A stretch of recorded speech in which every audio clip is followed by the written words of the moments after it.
Hey guys, so we're only a few hours from release now, and after being told to wait until the very last moment to pick your Covenant, it's almost time to pick.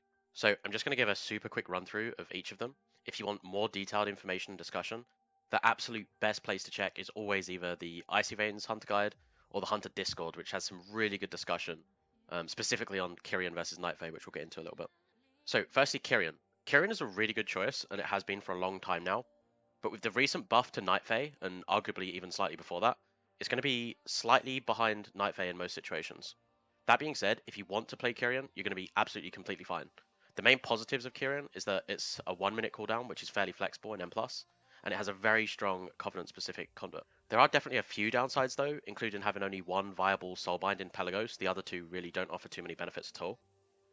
You also have so much power dependent on picking up all three of the orbs that combat meditation spawns, which is the first point in the Pelagos tree. It's not super difficult to do this, but it does add an extra thought during an already sort of clunky true shot rotation. So if you're not super comfortable with it already, picking up all three orbs every time will be a little bit awkward. And if you miss one of those orbs, the power of this drops dramatically. So next we have Night Fae. Night Fae is now most likely the best pick for anybody wanting to be super competitive. It's definitely unbelievably close with Kirian, but it was arguably better even before the 10% damage buff. But now it's better in pretty much every situation, barring super long kill times, like 8, 9, 10 minutes, mainly just due to the fact that Night Fae scales so well with Bloodlust. The ability itself is very similar to Kirian's. Think of it as a more powerful, almost double duration, double cooldown resonating arrow. It's extremely powerful burst cooldown, particularly when you factor in the different soulbind options available to Night Fae.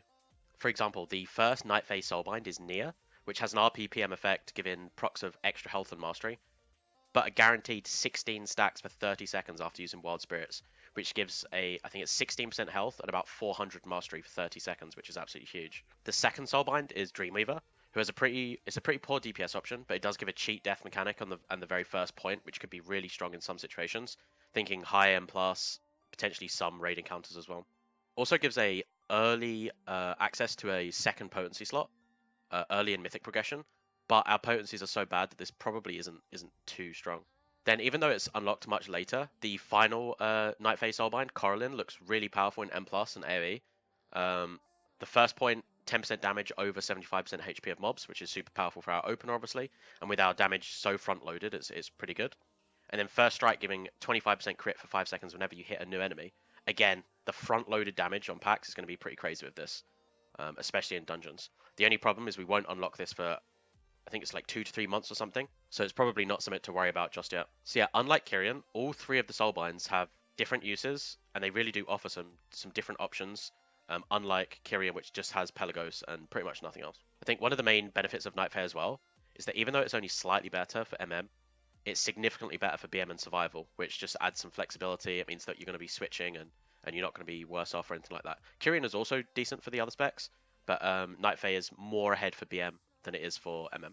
There are definitely a few drawbacks. Visually, tanks cannot see Wild Spirits where they can see the Kirian ability for some reason. Having the tank keep mobs still for 18 seconds can be probably pretty awkward in pugs, but in organized groups it should be completely fine. Again, there are loads of other positives, negatives, and things like that, but it's best to check out the post on the Hunter Discord for more. I try to just give the main ones. There's not too much to say about the last two Covenants, since they're both quite weak compared to Night Fae and Kirian. Necrolord is really only a pick if you super care about the Covenant itself and less about player power. It's a decent amount behind on single target and pretty weak in AoE. It's not too far behind. Whatever you define as viable obviously changes whether you think this is good enough or not. But in general, it's not a great pick if you're trying to be super competitive, but you're not going to be completely trolling your group by picking it. Venthyr, however, unless you really don't care about player power at all, just don't pick it. The absolute best situation for Flayed Shot is pure single target, and even then it's just really bad compared to the other options. Honestly, I can't believe this hasn't been buffed yet, especially with the hotfixes we received the other day. Considering it's only single target, yet significantly worse than the other abilities that also gain power from added targets and AoE, I don't really see how Blizzard are letting it go live like this, honestly. But yeah, again, hotfixes are being applied every night, even between now and launch, which is about 8 hours. We could see more hotfixes. So if you want the absolute most up-to-date information, the best option is to always check the Icy Veins guide. Literally, as you are stood about to pick your Covenant in the Oribos room, just check the guide, make sure that you know what you're picking, make sure you know what's best. If I had to pick right now, I would absolutely pick Night Fae for the flexibility, the power level, It's just an all-around great option, and hopefully it won't see any nerfs in the near future, especially after we pick it. But anyway, the first couple of weeks of every expansion is always the most fun time, so I hope everybody enjoys it.